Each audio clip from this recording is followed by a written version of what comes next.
Welcome back. I know I said that the next video was going to be the concise time shifting video.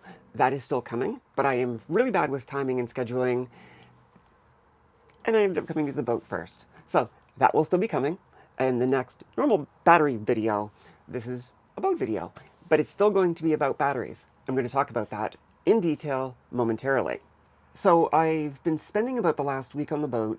This trip has been mostly just about trying to figure out how to live on the boat. I didn't want to film it because I think it's really healthy if you're going to have a YouTube channel to have some time where you just leave the cameras away and just enjoy things.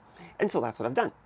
I'm going to show you around the boat in a bit, and you'll see that I've been living in it because it's a hot mess right now. Before I do the tour and show you what's going on, let me talk a little bit about what the plans are from a battery perspective, from an electric motor perspective, because that's why most of you are here currently. It's certainly not for the bikini shots.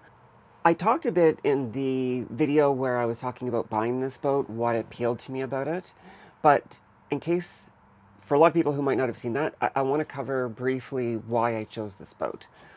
At 38 feet long, it is about the biggest boat that I believe I could realistically sail by myself. But it's also about as small as I want to go for a place I'm going to live. I'm hoping to live on the boat for about 5 years. 38 foot was a nice balance.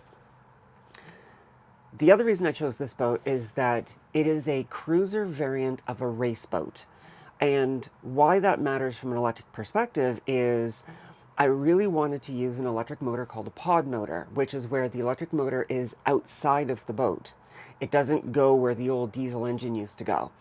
And the largest pod motor I could find that would allow recharging of my home-built batteries was 12 kilowatts. Comparing electric kilowatt to horsepower is a very, very fraught business, and you can't really do it. But if you think of it as roughly the equivalent of a 25 horsepower, Torqeedo advertises that being equivalent to 25 horsepower. But again, it's horribly oversimplified. You can't really do a straight apples to apples comparison like with those. But knowing that I wanted to get the biggest boat I could, and knowing that the biggest pod motor I could buy was 12 kilowatt, I was looking for a boat that had about a 30 horsepower motor. That's not a lot of power for a boat this large, but because this boat was based on a racing design, it's light and fast. It's very efficient. It gets that by being a bit of a trade-off on durability when you're really far offshore, but people have sailed these around the world, so I know they're capable. So one of the major benefits of going to a pod motor, and the reason why that was one of the strict limiters on the boat I could choose, was that by moving it outboard, all of the plumbing and holes in the hull that are below the waterline that are needed for a normal diesel engine to run, I can get rid of them. It won't have a propeller shaft going through the hull. That's a really big one that's going to be closed off.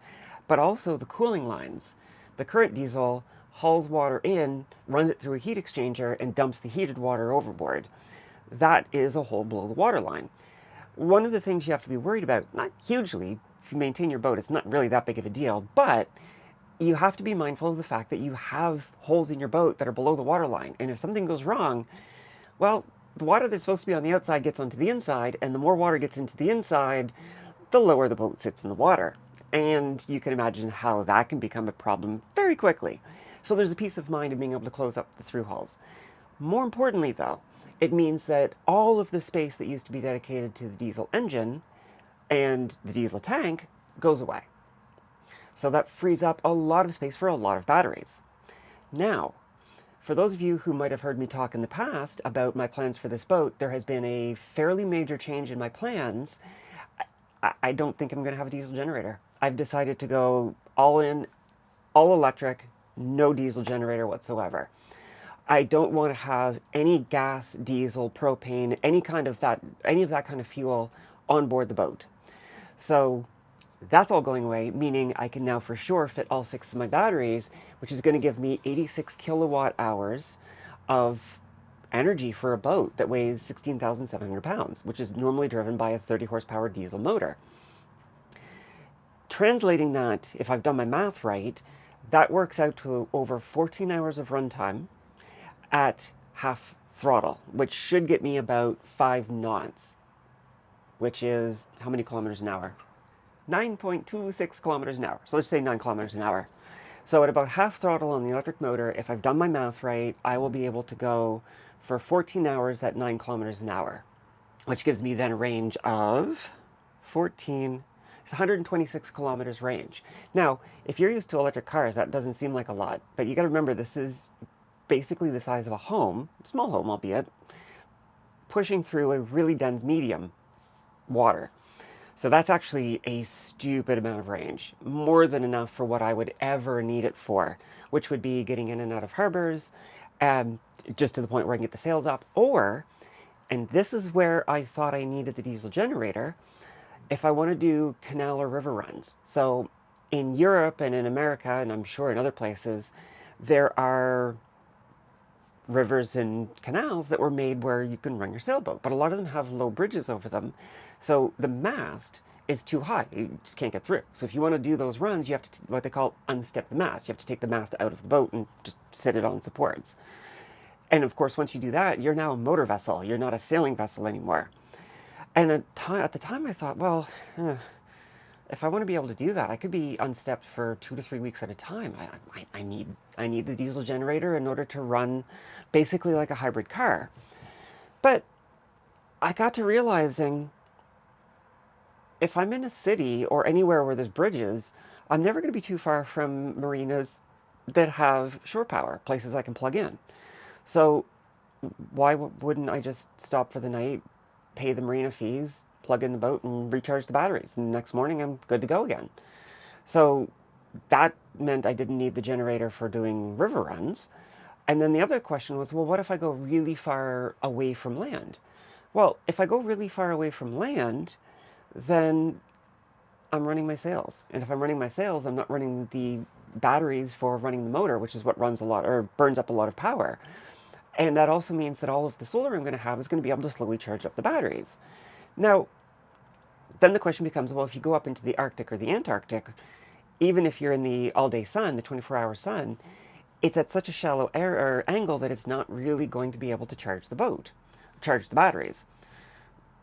Same. Okay, so then I could do something to allow my solar panels to pivot, like put them on hinges or something.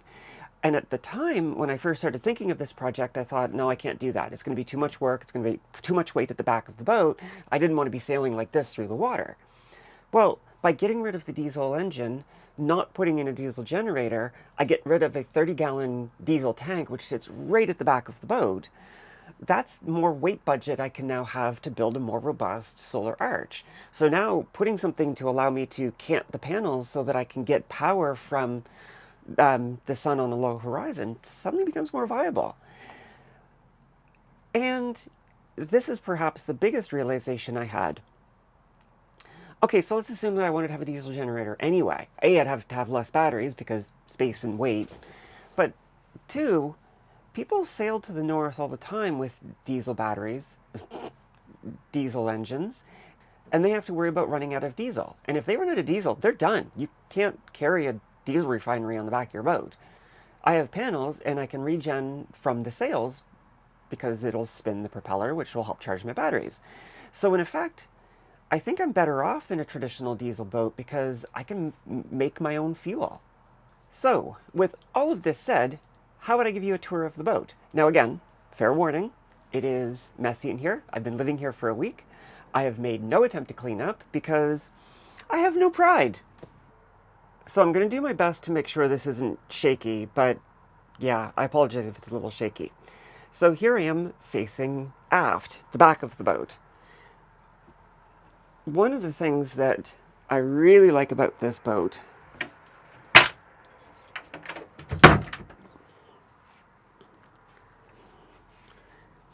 is that I can close off the main saloon area from the companionway, which is the entrance to get in and out of the boat. So if I'm in really cold climates, I can keep this saloon area warm, and whoever's on watch, me usually, I'm planning to sail by myself, so who else would it be? I can come up and down through the companionway hatch and I don't lose a lot of the heat that's in here. That's something I'm really, I love this bulkhead design, and I don't think I've seen it on any other boat. The other benefit of having the bulkhead there is I get a lot of cabinet space in the galley. So this is a really nice galley with really big, deep sinks that are center line to the boat. So I'm standing, right here is the dead center of the boat. So if I'm standing here and I'm underway and the boat is rocking back and forth, the water isn't going to be likely to slosh out. I can put the stopper in, fill it up halfway, do my dishes, and it's all good. So one of the things I really like about this galley is that you can imagine when you're underway and the boat's pitching in heavy seas, there's lots of places to grab that are really stout. So I could be sitting here cooking, and no matter what the boat's doing, I've got something to hold on to. Similarly, up here I've got the grab rails. Oh, you can't see them. Similarly, I have grab rails on both sides of the boat. So if I'm trying to walk or trying to get up and the boat is pitching really hard, I got lots of things to hold on to. It's a relatively narrow boat. It's beamy, but interior-wise they have the walls built in, so there's a lot of storage. But it means everything's relatively close, so it's a little bit claustrophobic, but it also means no matter how heavy the weather gets, I'm never too far from something to grab, which is fantastic. In the galley itself, I have lots of storage, as I mentioned, but I also have a really deep fridge freezer. I don't know how well this is coming through, but oops. Oh, don't spill my drink. Don't spill my drink. I spilled my drink. That is one standard issue. Was that 1 liter? Oh yeah, I'm in the States. They don't do liters here. Oh, 1.9 liters. So there's one standard little whatever size milk. And you can see how far down it goes. So this is a really big fridge and freezer. This is all there is for a freezer. I've got my dishes on it, so I can't show it to you.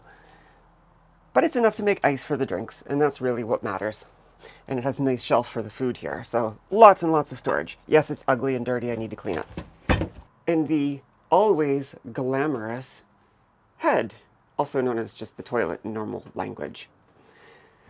So, if you want to take a shower on board, this here, which is ugly and needs to be replaced, is your sink faucet and your shower. You just sit on the toilet and hand wash. It's not glorious, but it gets the job done. Before I go to the aft, let's look at the front of the boat. So that's the port side settee. That seems to be where I spend most of my time.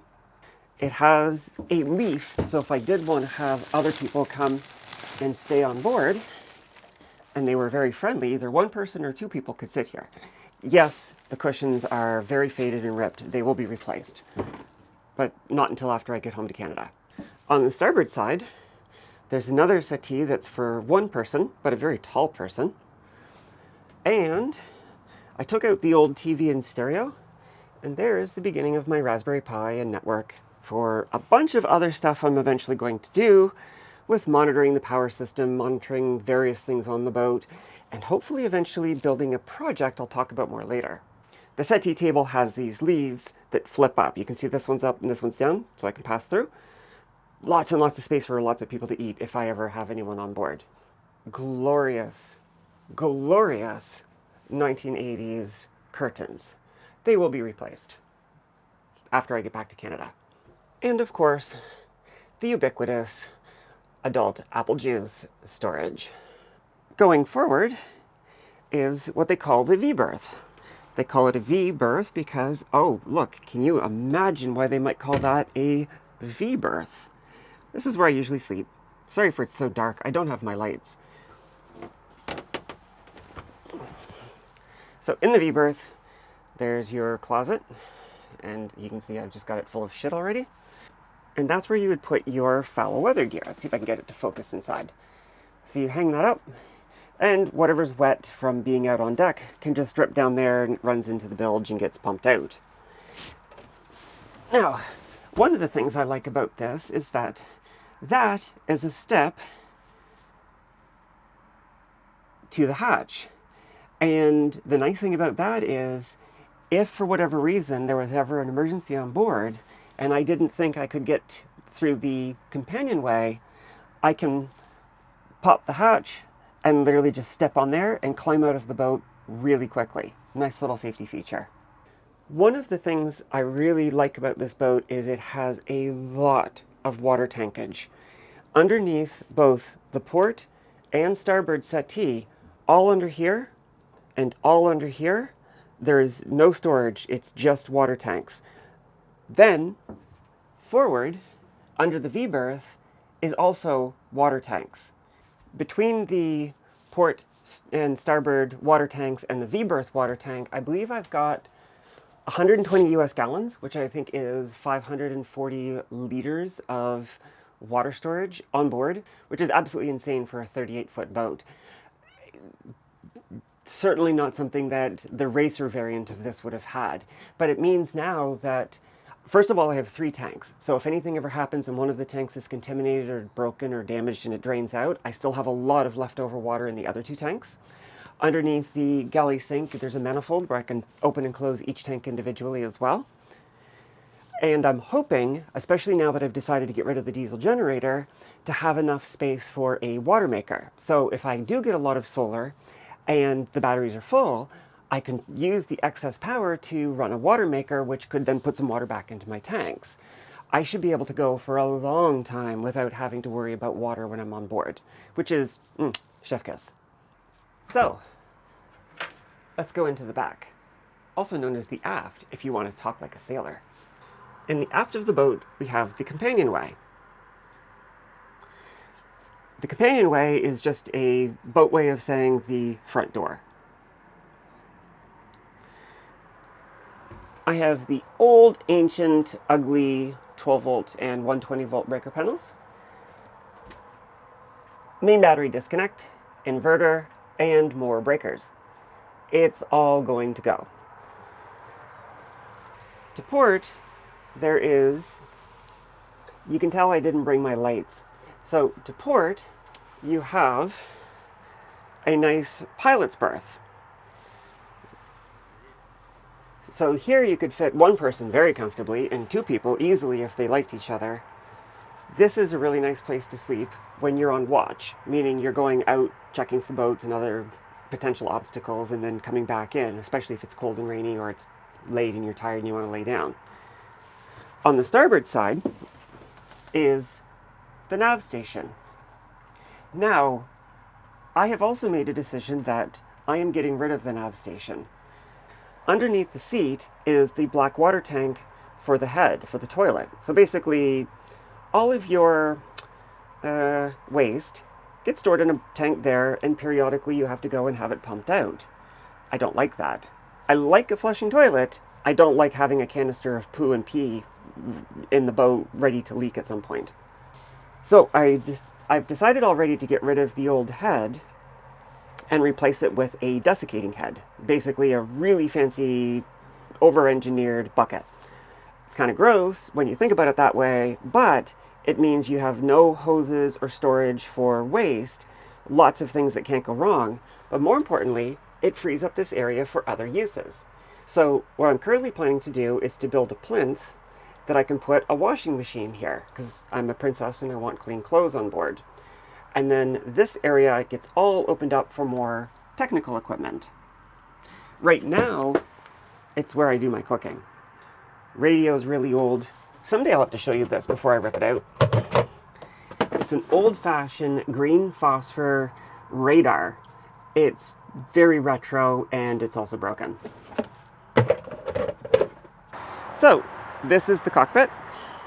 It's what they call an aft cockpit because, well, it's at the back of the boat. It looks like it was set up at some point for an autopilot system of some sort, but I don't think there's an autopilot here anymore. It doesn't matter, I'd replace it anyway. All of the onboard electronics are really old. One of the reasons why I chose this boat, though, is that is the boom for the mainsail. Notice the back of the boom ends when there is still a lot of boat behind it. So my plan is to build a big beefy solar arch and hopefully get about 2 kilowatts worth of solar on the boat. The solar will double also as creating a shaded area for the cockpit. So I plan to spend a lot of time outside, not inside. Another reason why I both like and dislike this boat is that all of the rigging, the what looks like wire, it's actually solid rod. Most sailboats, well, actually, this is the main halyard. See how this is a wire rope? That's usually how all of these stays, which hold the mast and all the other stuff in place, they're made out of this. This has stretch to it. This does not. So you don't have a whip effect with the mast when you're under heavy seas. It holds things more rigid. You get less flexing on the mast, less wear on the mast. The downside to this stuff is it will look perfect until the day it snaps. And it's all original to the boat, meaning it's 41 years old and needs to be replaced. Rod rigging is not cheap to replace, as I've since found out. So I'm probably going to be trying to do a lot of that myself to save some money.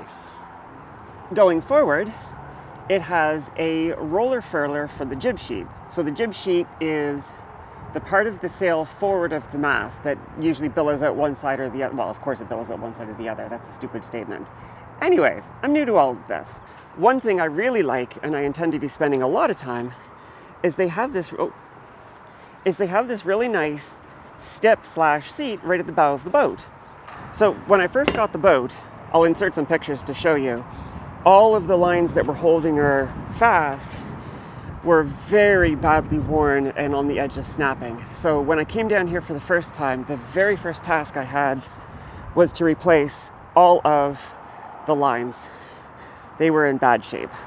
I have no idea if you can see me because I can't see the screen, but all of the lines, these are the boom bang lines, are in really sad shape. All of this is called the running rigging, and I'm probably going to have to replace most, if not all of it. It's seen better days. Some of them, like this one here. Can you see that? Oh, I won't know until editing. This one here looks okay. This one's questionable. These ones are shot. I can feel them. They're really rough and rigid. One thing I do really like about the boat, and one of the reasons I decided to buy it, is you can see the woodwork, what they call the bright work, has been kept in relatively good shape. It needs to be refinished again, and that's something I plan to do this summer. But oftentimes you'll see the wood in much sadder condition. Grayed and, yeah, it's not great. This one's been good, well taken care of. I know all of the winches are stiff and need to be redone. I'll worry about that later. Similarly, these port lights, I tried to open one of them and the gasket just fell apart. So I closed it up and I'm hoping it's not going to leak, but I'm going to have to do new port lights as well. Look, I'm pretending like I have a clue what I'm doing. I don't. Onward. Let's go back inside. Now, the part that gets back to related to the battery. Let's talk about the plans for replacing the engine. So to gain access to the engine, that was unnecessarily violent. You lift the companionway steps out of the way. Fair warning, this is going to be gross. Lift this up and take your cabinets and everything out. When I was looking for a sailboat, because I knew I was going to convert to electric, I intentionally looked for a boat that had a great hull, good condition, was sound. It was a really good platform. But I also wanted to find one that had a very tired engine. And let me tell you, I got what I asked for. So, this here is the V-drive. What you're looking at right here is the end of the propeller shaft. This here is the V-drive, and that is the transmission, I believe, and that is the back of the engine, the bell housing. I'm pretending I know what I'm talking about. I really don't. So if I've said something wrong and you know better, feel free to correct me. Point is, this is the angry bit that goes boom, boom, boom that I don't like, and I want it to go away, and it is absolutely disgusting in here. You can see that there is a lot of corrosion. This is one of the through hulls that I believe feeds the cooling line. You can see that lever over here. Pull that up and that lets water through. That's the seacock for that through hull. And there's another small one right here that's capped off. I don't know what that was for. And there's another through hull. Ah, there's another through hole right there. I believe, no, that's not for the hot water tank. The hot water tank is for something else. I don't know what that's for. In fact, it also looks capped off. So I've got a lot of through holes I plan to get rid of.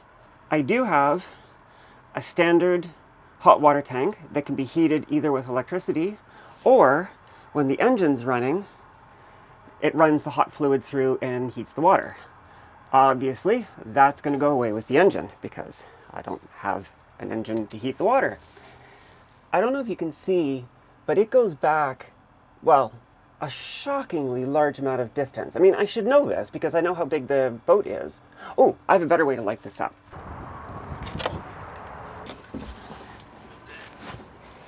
Hello! I think that gives a little bit better perspective of how deep this is. There's a hatch that is one of the seats that lets you use that area as storage. It's just a simple cardboard box around here that I can get rid of. But you can see now how far back that goes. Can you see how far back it goes? Not really. It goes all the way back. Oh, hey, look, I have more rope I didn't realize. There we go. That's the steering quadrant. What is that? Ooh, that's... I don't know what that is. It's annoying is what that is, because it got in the way of my camera. Point is, I have a shocking amount of space in here. So my current plan is, the engine mounts here, and the same at the back. These are the big stout engine mounts. And they are almost the same level as the opening to the lead acid battery bank. So there's a battery here, there's a battery there, and there are batteries underneath the pilot berth. All of these batteries are shot, they're 7 years old, they have no life left in them anyways. Oh, that's a smart shunt right there. Can you see that? That's a smart shunt. I can see the resistors. Cool. I was told that the battery, or the inverter that's on this thing is actually supposed to be fairly good. I mean, to be fair, I've seen worse, but it all does have to go. All of it has to go. Anyways, so these will come out. I'll open up that. So that white wall behind the batteries is just a thin wall that separates the storage area underneath the pilot's berth here. So that will come out, and that white barrier that acts as the edge of the storage for that hatch will come out, and I will have a very wide space going across right where the engine sits. So the current plan, subject to change of course, is I'm going to put all 6 batteries side by side by side by side by side in one row, sitting on top of here, on top of here, and on top of here, and I'll just make a nice big platform. And underneath here, I'm going to have this huge volume of area that's going to be opened up. I can put other equipment. I don't know if I'll put my Quattro there, or I'm going to have to replace the hot water heater. So I may have a box built for a pure electric hot water heater that takes maximum advantage of all of the space down here sitting underneath the battery pack. I have to decide. Of course, I won't really decide until the engine is out and I've had a chance to scrape up this horrible goo and get everything cleaned up. And then I'll decide exactly what's going to go where. But in the back, I don't know if you can see how far back there. I don't know what that is. All of this stuff's going to go away, and I can put the Quattro, the inverter charger. Wait, so I can put the Quattro somewhere back here. I can put the galvanic isolator and the auto transformer all towards the back, and I should have oodles and oodles of storage. My gosh, that goes far way back. I wish it was coming through in camera just how far back that is. There's so much space for technical gear. When I told a few of my friends when I was trying to bounce the idea of going no generator, one of the things that kept coming up was, oh, but what happens if you drain the battery? And they were specifically asking things like radar, navionics, radios, and that kind of stuff. And I had always planned to have a DC-DC converter because the house bank's going to be 48 volts and none of the communications gear runs at 48 volts. Some I believe is 24 or 12. Some is just 12. I haven't decided what I'm going to get. I am leaning heavily towards Garmin. But anyways, point is, where I was going to have a DC-DC converter to just step the voltage down for the gear, What I've decided I'm going to do now is build a separate either 12 or 24 volt lithium ion bank strictly for powering the radio gear, the transducers, the various sensors, the lights, the navigation lights, the core lights that are needed to travel safely. All of that will come back and run off of either the 12 or 24 volt bank. And I will have, it'll be a DC-DC converter, but it'll be a charger. So its sole job will be to just keep that battery topped up. So if I do somehow manage to kill the main power bank, I will still have all of my critical safety equipment powered up and able to run for a long time. And now that I have so much more storage space, having decided to get rid of the generator, keeping some fold-out 12 or 24 volt solar panels as emergency chargers for that gear in case something happens and I lose the entire 48 volt array, that suddenly doesn't become such a big deal. So that is how I'm going to deal with that. I'm probably going to use extra 280 amp hour lithium ion cells. So even in a 12.8 volt configuration, that's still like 3,500 watt hours, 3.5 kilowatt hours. Most of this radio gear and whatnot, I'd be surprised if I drew 200 watts at full power. So yeah, you can do the math. That's a long time of runtime. And again, I can throw an extra solar panel up if I want to charge that system specifically. And again, people look at electrical and say, well, electric propulsion's new, so well, what about this problem, this problem, this problem? And I fell victim to that as well. But as I mentioned earlier, people runs out of diesel. What happens when you run out of diesel? Your system's dead anyway. Well, even then, is it really a big deal? People have been sailing without auxiliary power for centuries. So even if I did lose everything, I can still sail. Now I've got a manual foot pump for pulling water out of the tank, and I can hoist the sheets myself. It's all going to be manual winches. Even if I ever upgrade to electric winches, they still work manually if you need to. So yeah, the more I think about it, the more I don't need a generator, which is awesome, because that means a big, heavy 30-gallon tank at the very aft of the boat goes away. It's so much extra weight for solar arches and stuff. I want a boat. It's still not. It's my second time on it. I've been on it for a week this time. I was on it for 4 days the first time.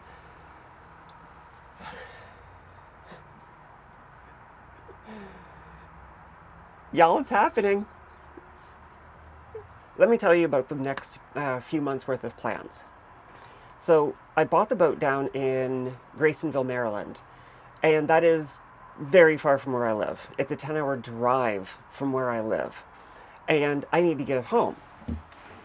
As I've mentioned before, I have no training whatsoever in sailing. Or, I shouldn't say that. I did take a summer sailing course that I was told would be accredited and I would get a certification, and I never did. Whatever. So this summer, one of my main jobs is to take as many courses as I can. Now, being in America, I'm taking the ASA 101 Monday, the American Sailing Association 101. It's the first course. And I'm hoping through the summer to take the 103 and the 104. If you want to know the details of what those courses are, just do a search for ASA 101, ASA 103, and ASA 104.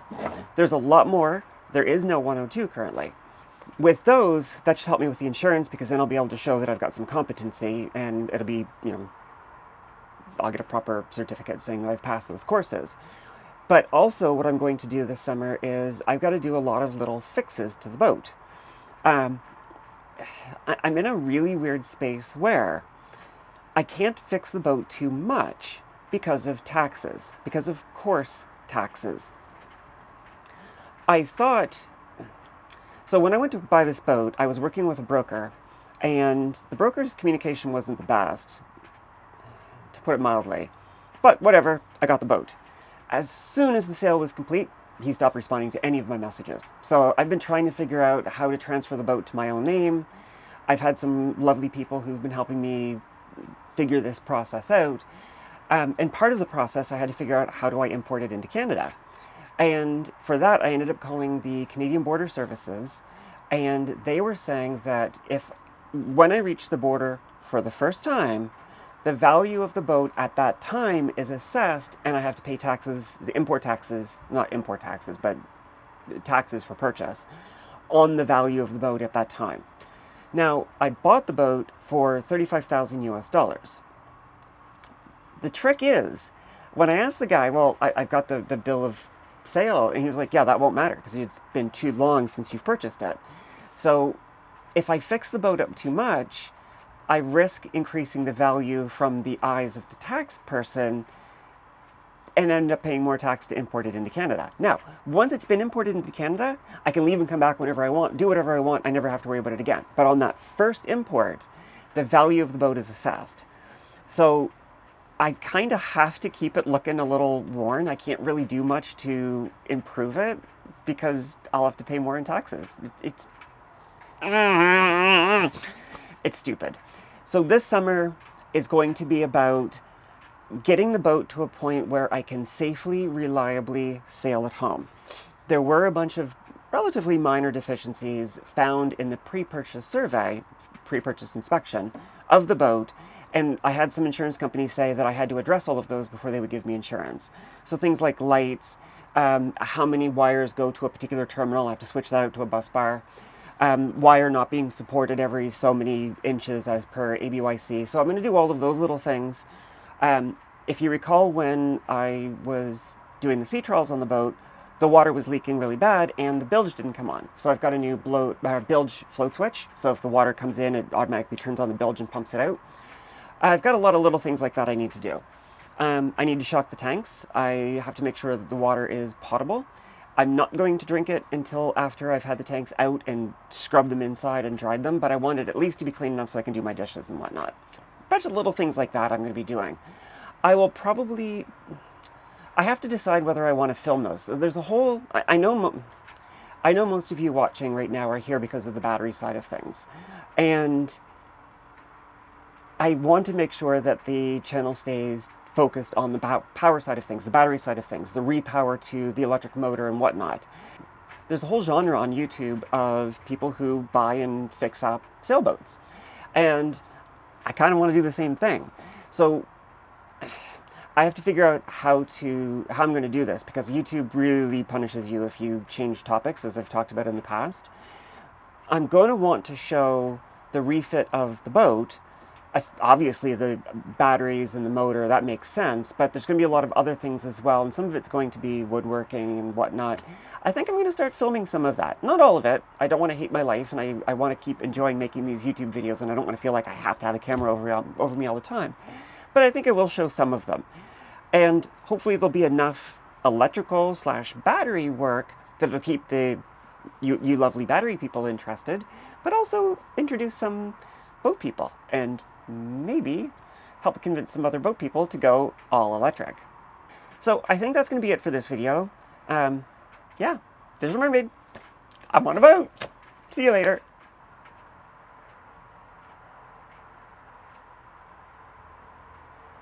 What a view.